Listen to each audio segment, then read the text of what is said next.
அனைவருக்கும் வணக்கம். முதல் தலைமுறை வாக்காளர்களுக்கு ஒரு வேண்டுகோள். கடந்த 2011ஆம் ஆண்டு காலகட்டத்தில் முதல் தலைமுறை வாக்காளர்களாகிய நமக்கெல்லாம் ஒரு 10-12 வயது இருந்திருக்கும். அப்போது காங்கிரஸ் கூட்டணி ஆட்சியில மன்மோகன் சிங் பிரதமராக இருந்தார். அந்த நேரத்தில் டெல்லி ராம்லீலா மைதானத்தில் அண்ணா ஹசாரே என்பவர் 13 நாட்கள் உண்ணாவிரதம் இருந்தார். அப்போது சில பேர் இவருக்கு ஆதரவு தெரிவிச்சாங்க.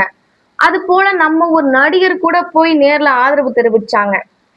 இந்த அண்ணா ஹசாரேவோட கோரிக்கை என்னன்னா, the constitutional bodies of India, அதாவது election commission, finance commission, UPSC and CAG போன்றவையெல்லாம் பிரதமர் அதிகாரத்துக்கு கீழே வராத தன்னாட்சி அதிகார அமைப்பா இருந்தது. அது போல சிபிஐயும் செயல்படணும் அப்படிங்கறதான் இவருடைய கோரிக்கை. ஆனால் 2014ல பாஜக ஆட்சி வந்துச்சு. மோடி பிரதமர் ஆயிட்டாரு.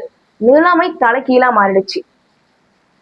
இந்திய அரசியலமைப்பு படி தன்னாட்சி அதிகாரத்துடன் செயல்பட்ட இந்த 4 அமைப்புகளுமே பிரதமர் மோடி அவர்களுடைய அதிகாரத்துக்கு கீழே வந்து விட்டது. அதன் தொடர்ச்சியாகவே எஸ்ஐஆர் மூலம் வாக்கு மோசடி நடைபெற்று ஜனநாயகம் கேள்விக்குறியாகிவிட்டது. அப்போது போராடிய அண்ணா ஹசாரேவோ அவங்களுக்கு ஆதரவச்சவங்களோ வாய் திறக்கல. ஜனநாயக முறைப்படி தேர்தலை சந்தித்த சில கட்சிகளும் தெரிஞ்சும் தெரியாத மாதிரிதான் இருந்தாங்க. ஆனா வாக்காளர்களாகிய நாம அப்படி இருக்க கூடாது.